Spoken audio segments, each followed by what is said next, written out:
Hi, I'm Alan R. Welcome to Motor Matters. And let me just tell you right now, welcome to Change Cars, the website that gives you everything you want on cars and the peace of mind of knowing you're dealing with franchise dealers only. And they're linked to Discovery Insurer as well. So not only can you buy your car with peace of mind, you can get your insurance with peace of mind too. Today we have Honda. Everybody knows Honda, of course. But this is not the little blue rinse, purple rinse old ladies Honda either. Because look at that badge there. RS. The RS name in Honda and Type R are legends and legendary. We'll talk a lot more about that during this test. But what you have got is a very mean and low front end, as you can see. Very aggressive looking lip spoiler at the front. Wide headlights with daytime running lights, of course. It certainly looks aggressive from the front. It really does. And it's yet another, I always talk about how these big bold double cabs look when they're behind you in your rear view mirror. This is a different kind of aggression in your rear view mirror as far as I'm concerned. But it paints quite an interesting picture. You come around to the expected black mag wheels these days, 18 inches, they look pretty good. But look here, it's actually a sedan for a change. Very, very sharp, sloping roof, look at that. What's it, one of these coupe sedans that have become so modern these days? I think it's a bit confused, but anyway, it doesn't matter. It certainly looks sporty. Let's just check out the back seat quickly. And let me jump in here. Now, what you've got to take into account is Leadfoot set that seat for himself. There's the space for the back seat with the seat set for myself. Fair to medium, I wouldn't call it exceptional, and headroom is a little bit tight, but that's those coupe lines. You do get 2 USBs and aircon vents in the back seat. Thank you, Honda. I appreciate that. Well, let's just go around now and have a look. Of course, you've got a kind of almost old-fashioned these days spoiler on the boot lid. I mean, when last did you see one of those? And oh, gee, that's terrible. Got to open the boot lid manually. Quite a high load lip here, so you've kind of got to really heft your suitcases over that. And space saver spare wheel. But it's a good sized boot, it really is. You can, interesting for a sedan, you can drop the rear seats 60-40, but look here. What they do to make it practical is pull that and then they'll drop. I'm not quite sure how, if you're my kind of size, you're supposed to reach. Yeah. Because I thought maybe it would just flip, but you've actually then got to give it a nudge. Unless you've got gorilla arms, I'm not quite sure how you'll do it. But anyway, it's a minor feature. It's a sedan, it's not even supposed to necessarily have drop-down seats. 1.5 litre, 4-cylinder turbo petrol engine, 131 kilowatts, 240 Newton meters of torque, driving the front wheels through what I rate as a top-class CVT automatic transmission. But,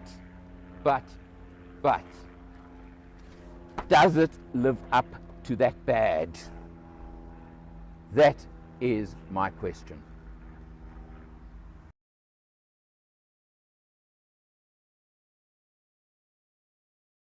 Yes, it does. I have never, ever changed my mind about a car as comprehensively as I have on this one. You asked, does it live up to the RS badge? Hands down. Well, hands down. I'm going to totally and utterly disagree with you. I knew you would. I knew you would. The time I've driven it, and you hogged this car totally and utterly this time, which I think will have to stop happening. I'll be honest. When I collected it from you, took it around the block, popped it onto the highway, my sense of underwhelmment was enormous. I thought, what a total waste of an opportunity. Well, and I had the car for a full 24 hours before I set it into sport mode. I said, let's just see where there's any sense in this vehicle whatsoever. And like that, it suddenly came alive. It also is shown in your 11 litres per 100 fuel consumption while you've been driving it. Because that's what The this car does. 9.5 overall was because of my consumption before you got your grubby paws on it. It took a little bit of time to understand where this car sits into the space of things. And yes, you can drive it like a little old granny, as a Honda can be driven, and you can get. I got 5.8 litres per 100 on the open road. For about 3 seconds. No, for about 85 k's all the way to Sasselberg. I don't believe you. And on 85. You didn't show me any evidence. I don't believe you. I will send you the photograph. Ah. But as soon as you access the fun pedal for any period of time at all on the highway, it'll jump up to about 7.5.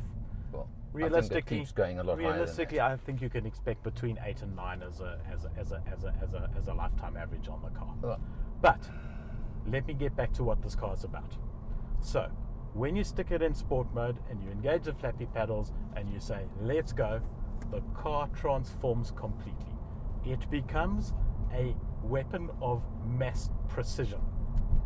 You want it going there, it'll go there. no, look, the handling, I've got no complaints about. The communication between the chassis, the steering, everything about this car becomes one with you. And the fact that it is a front wheel drive actually adds to the fun factor, in my opinion, because it tells you years ahead of when things are going to start to get out of control. And even then, they don't. It is impossible to get this car bent out of shape. And when you are doing fast twisties and corners, it excels. Well, the question I'm going to ask you, and this is you versus I as usual, is real world. What's it like in the real world? You talking driving it like a leadfoot drives it. I'm talking about driving it like a normal person drives it. I honestly, if you're a normal person driving this car, it will turn you into a leadfoot. Well, and if it doesn't, you're dead. You don't have actual blood going through your actual veins, because it becomes supremely exciting. And what's fantastic about it is that any Muppet can drive this car well. Well, I suppose if you can, then that answers you there, doesn't it? and there you go. And okay. and for me, the RS badge, absolutely, because it stands for fun. We are going to disagree for a change.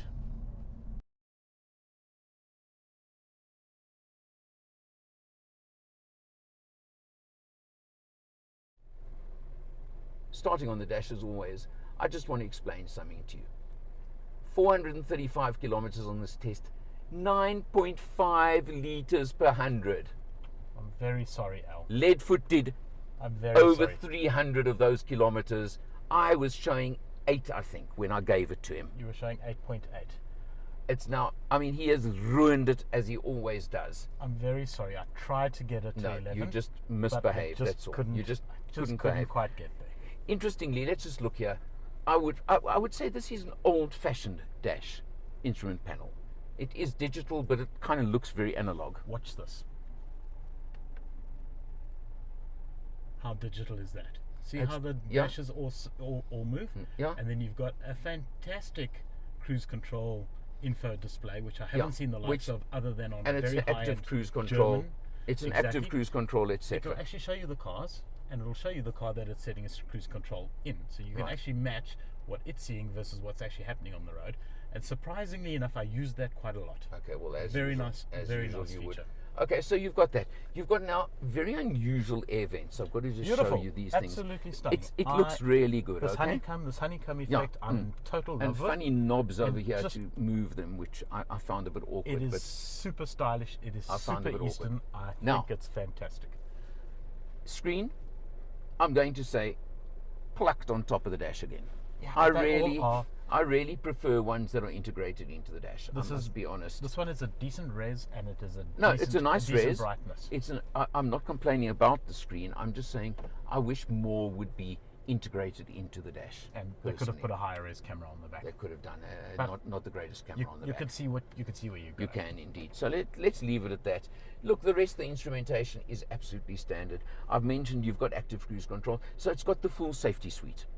It has. as It's got lane assist for you as lane, well, which lane you can keep, turn on lane and off. assist. There's It's a got button. blind spot. It's got all the things you want, right? There's a button on the bottom right Yeah. that you have to access. Nice is good old-fashioned knobs for your aircon system. And push button for the auto. You love the auto etc., button. etc., I don't. etc. You do. I know. But what I'm saying is, really, this is the way I like it. Okay. Yeah, no, it's and, Yeah. and falls to hand whilst you're driving. Correct. As does the volume knob, which is on the right side for a right-hand drive Okay. car. Correct. Yeah. Now come down. 2 USBs Yeah. and 12 volt. Nice inductive charging. All nice. Yes. All what you want. Okay. The gearbox. Agricultural gear shift. Yeah, old-fashioned, but it works. Yeah. It works. You say agricultural. At least it's not cluck cluck cluck. No. A J shape or whatever. It's still straight down. These days, I'm okay with it. These days, with the drive mode Yeah. selector there, that Yeah. for the gearbox would have just finished this off beautifully. But that said, it is what it is. It is. I mean, I've got no complaint. But it is a great CVT because this is a CVT. I wouldn't say it's great. It's one of the better ones The around. Subaru was great. This is excellent. Yeah. Well, I'm staying on great. one down from great. Well, it's really, really good. You cannot complain about it being a CVT. And it certainly doesn't have that old stigma of CVTs, blah, blah, blah. You can complain about it until you've driven it and gotten used to it. Then you can't complain. No. Yeah. Okay. And of course, we must mention it has flappy paddles. Well, not Right. quite flappy, tiny little pedals, They but it are- has pedals. They are perfect. They're in exactly the right Okay. position. Drive mode. When you Okay.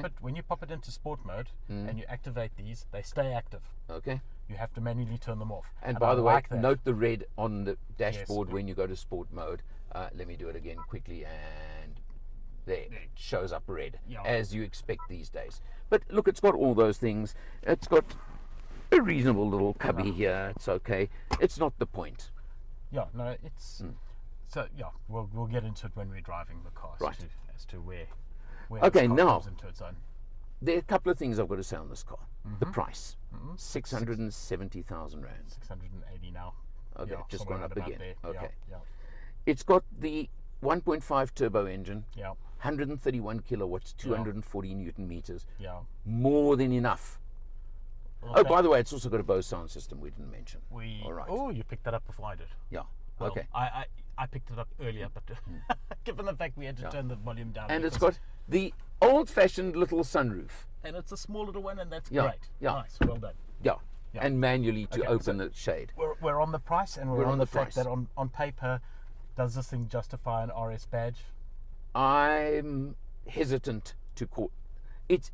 You know what? In the previous generation, Yes. they called it the Sport. Yes.